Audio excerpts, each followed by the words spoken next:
Namaskaram everyone, welcome to our channel Learn with Sindhu. Today I am going to explain you a reading from 8th class English, reading B, and the name of the reading is The Earthen Goblet. The Earthen Goblet. So goblet means a drinking glass. Picture lo chupinchinnatluga it's a drinking glass. And this poem, The Earthen Goblet, and this reading, The Earthen Goblet, was written by Harindranath Chattopadhyaya. The poet of this poem was Harindranath Chattopadhyaya. He was an Indian English poet, an actor, and he was a member of the first Lok Sabha from Vijayawada constituency. Harindranath Chattopadhyaya, he was an Indian English poet, an actor, and he was a member of the first Lok Sabha from Vijayawada constituency, and he was the younger brother of Srimati Sarojini Naidu garu. And the poem, The Earthen Goblet, in fact, it was a conversation between the poet and the goblet. So goblet, as I said earlier, goblet is a drinking glass. It was a conversation between the poet and the goblet. Poet కి goblet కి మధ్య జరిగినటువంటి conversation, సంభాషణనే మన present reading. O silent goblet, red from head to heel, how did you feel when you were being twirled upon the potter's wheel before the potter gave you to the world. O silent goblet, poet silent గాబ్లెట్ని పిలుస్తున్నారు. O silent goblet. Silent అని ఇక్కడ ఎందుకన్నారంటే goblet is అన్మూవబుల్, అది ఎక్కడికి move అవ్వలేదు కదా, that's why. O silent goblet, red from head to heel. Head to heel, head నుంచి heel అంటే మడమ వరకు, అంటే పై నుండి కింద వరకు. రెడ్ అంటే దీన్ని ఎర్రగా కాల్చారు కదా. How did you feel when you were being twirled upon the potter's wheel. Potter's wheel పైన నిన్ను ట్విల్ అంటే ఏంటి, turn something round and round. So మనం పాటర్ ఏం చేస్తాడు, ఆ గాబ్లెట్ని తన వీల్ పైన, పాటర్ యొక్క వీల్ పైన ట్విల్ చేస్తాడు, టర్న్ చేస్తాడు. How did you feel when you are being twirled. అలా పాటర్ తన చక్రం పైన నిన్ను తిప్పుతూ ఉన్నప్పుడు నువ్వు ఎలా ఫీల్ అయ్యావు. Upon the potter's wheel before the potter gave you to the world. అంటే పాటర్ గాబ్లెట్ని ఫస్ట్ సాయిల్ని తీసుకొని ఆ సాయిల్కి ఒక షేప్, పాటర్ యొక్క వీల్ పైన ఒక షేప్ ఇచ్చి ఈ ప్రపంచంలోకి, ఈ వరల్డ్లోకి తీసుకొస్తాడు. ఈ వరల్డ్లోకి నువ్వు రాకముందు పాటర్స్ వీల్ పైన నిన్ను తిప్పుతూ ఉన్నప్పుడు, గిరగిరామని నిన్ను తిప్పుతూ ఉన్నప్పుడు హౌ డిడ్ యూ ఫీల్, నువ్వు ఎలా ఫీల్ అయ్యావు అని పోయెట్ ఆ గాబ్లెట్ని అడుగుతున్నారు. అప్పుడు గాబ్లెట్ ఏమని ఆన్సర్ చెప్తుందంటే, I felt a conscious impulse in my clay to break away from the great potter's hand that burned so warm. I felt a vast feeling of sorrow to be cast. So goblet చెప్తూ ఉంది ఏమని, I felt a conscious impulse in my clay to break away. So ఎలా అనిపించిందంట గాబ్లెట్కి, conscious impulse అంటే ఏంటి, a sudden strong desire to do something, ఏదో చెయ్యాలి. I felt a conscious impulse in my clay to break away. అతని చేతులలో నుంచి, ఆ చక్రం పైనుంచి పక్కకు రావాలి, ఆ పాటర్ యొక్క చేతిలో నుంచి బ్రేక్ అవే, పగల కొట్టుకోనైనా పక్కకు రావాలి అనేటటువంటి స్ట్రాంగ్ ఫీలింగ్ నాకు ఉనింది. I felt a conscious impulse in my clay to break away from the great potter's hand that burned so warm. I felt a vast feeling of sorrow to be cast. I felt a vast feeling. Vast అంటే huge, ఎక్కువ. I felt a vast feeling of sorrow to be cast అంటే to shape by molding. అతడు అలా సాయిల్కి, ఆ క్లేకి అలాంటి shape ఇస్తున్నప్పుడు ఈ goblet, it felt a vast feeling of sorrow. Vast, చాలా బాధపడింది. I felt a vast feeling of sorrow to be cast. ఒక షేప్ ఇస్తున్నప్పుడు, ఆ క్లేకి గాబ్లెట్ అనేటటువంటి ఈ షేప్ ఇస్తున్నప్పుడు ఈ గాబ్లెట్ చాలా బాధపడింది.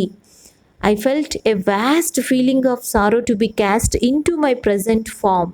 ఇప్పుడు నేనున్న రూపంలోకి మారడానికి ముందు ఆ పాటర్ ఏ ఏ పనులైతే చేశాడో, ఏ ఏ స్టెప్స్ అయితే తీసుకున్నాడో, ఆ పాటర్ వీల్ పైన నన్ను ఎలాగైతే ట్విల్ చేశాడో, నన్ను వార్మ్ చేశాడో, కాల్చాడో, అలాంటి సమయంలో నాకు అక్కడి నుంచి బ్రేక్ అవే, పక్కకు రావాలి, పగలగొట్టుకొనైనా పక్కకు వచ్చేసేయాలి, చాలా బాధగా ఫీల్ అయ్యాను అని goblet చెప్తుందన్నమాట.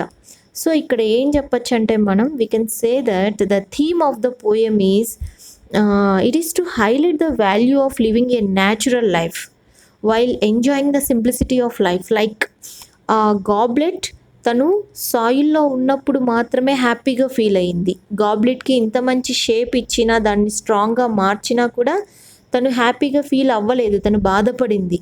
So value of living a natural life, సహజ సిద్ధంగా జీవించాలి. ఈ షేప్, ఈ గాబ్లెట్ యొక్క రూపం తనకి నచ్చలేదు అని మనకు ఇక్కడ అర్థమవుతుంది. సహజ సిద్ధంగా జీవించాలి అనేటటువంటి థీమ్ ఈ పోయం ద్వారా మనకు అర్థమవుతుంది అన్నమాట. Before the fatal hour that was me captive on the potter's wheel and cast into his crimson goblet sleep, I used to feel the fragrant friendship of a little flower whose root was in my bosom buried deep. Before that fatal hour. Fatal అంటే causing death. ఇంకా తను చనిపోతాను అంటే యాక్చువల్గా క్లేకి అర్త్లో ఉన్నప్పుడే లైవ్లీనెస్గా ఉన్నింది. జీవం అనేది భూమి లోపల, భూమిపైన ఉన్నప్పుడు మాత్రమే ఉంది. ఆ భూమిపై నుండి ఎప్పుడైతే ఆ క్లేని తీసుకొస్తారో that was the fatal hour. Before that fatal hour, that was me captive on the potter's wheel. ఆ పాటర్స్ వీల్ పైకి నన్ను తీసుకొని వచ్చినప్పుడు and caste into his crimson goblet sleep, అంటే ఆ క్రిమ్సన్ కలర్డ్ గాబ్లెట్లోకి తనని మౌల్డ్ చేసినప్పుడు, తనని మార్చినప్పుడు, యాక్చువల్గా it's a deadly crimson coloured goblet, దాని జీవం పోయింది, నేను చచ్చినట్లే అన్నట్లు గాబ్లెట్ తన సాడ్నెస్ని ఇక్కడ ఎక్స్ప్రెస్ చేస్తోంది. Before that fatal hour that was me captive on the potter's wheel and cast into his crimson goblet sleep, I used to feel, నేను అనుకునేదాన్ని, the fragrant friendship of a little flower whose root was in my bosom buried deep. ఏంటి, ఆ క్లేని potter తీసుకురాకముందు the goblet used to have the fragrant friendship of a little flower. So తన bosom అంటే తన chest, తన హృదయంలో ఆ ఫ్లవర్ యొక్క, ఆ ప్లాంట్ యొక్క రూట్స్ చొచ్చుకొని పోయి ఉండేవి. బర్రీడ్ డీప్, లోతుగా ఆ వేళ్ళు ఉండేవి. ఆ వేళ్ళని పెకిలించి వాటిని అప్రూట్ చేసి ఆ సాయిల్ని, ఆ క్లేని పాటర్ తీసుకొచ్చాడు. So the little flower sent its root deep in the clay's heart and made it happy. ఆ లిటిల్ ఫ్లవర్ తన రూట్ని ఈ గాబ్లెట్ యొక్క, క్లే యొక్క హార్ట్లోకి పంపించినప్పుడు క్లే చాలా సంతోషంగా ఫీల్ అయ్యేది. క్లేలో ఒక లైవ్లీనెస్, జీవం అనేది ఉండేది. బట్ ఏమైంది, the potter has drawn out the living breath of me and given me a form which is the death of me. My past unshapely natural stage was best with just one flower flaming through my breast. So ఏం చెప్తుంది goblet, the potter has drawn out the living breath of me, నాలో ఉన్నటువంటి ఒక జీవాన్ని, శ్వాసించేటటువంటి ఒక జీవాన్ని ఆ potter బయటికి తీసేశాడు. The goblet liked the company of the little flower actually. So ఆ పాటర్ తీసేశాడు and given me a form which is the death of me, నాకు ఒక ఫామ్ ఇచ్చాడు, ఒక రూపం ఇచ్చాడు, ఇది నా మరణంతో సమానం, నా మరణానికి ఒక రూపం ఇచ్చినట్లు అయిపోయింది. క్లే అనేది ఎర్త్ పైన ఉన్నప్పుడే దానికి లైవ్లీనెస్ ఉన్నింది, సంతోషంగా ఉన్నింది. My past unshapely natural stage was best. ఇప్పుడు నాకు ఇన్ని హంగులు, ఇన్ని నగిషీలు, ఇంత బ్యూటిఫుల్గా తయారు చేసినా కానీ this is the death form of me. My past unshapely natural shape was best. ఇంతకు ముందు నాకు ఎలాంటి షేప్ లేకపోయినా సహజ సిద్ధంగా ఉన్నటువంటి ఆ రూపమే that was the best with just one flower flaming through my breast. నా హృదయంలో నుంచి ఒక్క ఫ్లవర్ వచ్చి ఉన్నా కూడా అది నాకు ఎంత డీప్గా లోపలికి నాతో అటాచ్ అయ్యిందంటే that made me happy. Both the clay and the little flower were happy with each others friendship.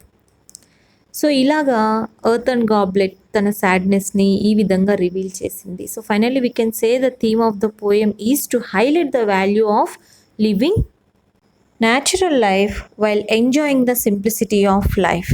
So students, this is about our present reading, The Earthen Goblet. Let's get into the meanings and also question and answers. And the first word is twirl. Twirl is a verb that means turn something round and round.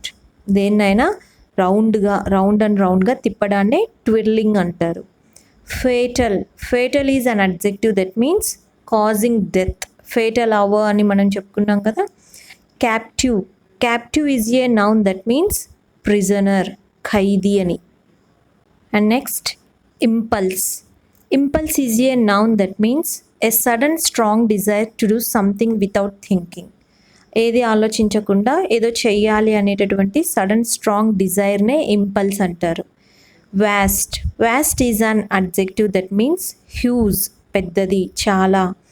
Cast is a verb that means to shape by molding. Fragrant is an adjective that means having a pleasant smell. And let's get into our question and answers. Who is I in the poem? Who is the speaker in the first stanza? Who is I in the poem? I in the poem is earthen goblet. I felt a conscious impulse in my clay to break away అని చెప్తుంది కదా. I in the poem is earthen goblet. Who is the speaker in the first stanza? First stanzaలో speaker ఎవరంటే the poet is the speaker in the first stanza. And next question, what does the phrase fragrant friendship convey about the goblet's relationship with the flower? Fragrant friendship అనేటటువంటి phrase గాబ్లెట్స్ యొక్క ఫ్లవర్తో గాబ్లెట్కి ఉన్నటువంటి రిలేషన్షిప్ని ఎలా convey చేస్తుంది, ఏం convey చేస్తుందంటే the phrase fragrant friendship conveys that the goblet was very happy with its relationship with the flower in its past form of the clay. గతంలో clay ఫామ్లో ఉన్నప్పుడే అది ఆ ఫ్లవర్తో ఉన్నటువంటి రిలేషన్షిప్ని హ్యాపీగా ఎంజాయ్ చేసేది. The relationship between the clay and the flower is cordial and both of them are good friends. They can't live happily without the presence of others. The poem has the expression burned so warm. Does the poet have tender feelings towards the goblet or the earth? What is your opinion? ఆ పోయట్కి the tender feelings దేని వైపు నుండి? The poet has tender feelings towards the earth. My opinion is same as that of the poet. The clay doesn't want to be burnt in the hands of the potter. Clay potter యొక్క చేతిలో కాలాలని, గాబ్లెట్గా మారాలని లేదు. If there is a chance the clay tries to break away from the potter's hands. Chance కనుక దొరికింటే పాటర్స్ హ్యాండ్స్లో నుంచి బయటికి రావాలనే ట్రై చేసేది. Next, the goblet has a certain feelings towards its present life and past life. Which life does it like? Why? గాబ్లెట్కి present life గురించి, పాస్ట్ లైఫ్ గురించి సర్టన్ ఫీలింగ్స్ ఉన్నాయి కదా. ఏ లైఫ్ అంటే గాబ్లెట్కి ఇష్టం? The goblet likes its past life. ఎందుకంటే in its past life it was in the form of clay. It was in its unshapely natural stage.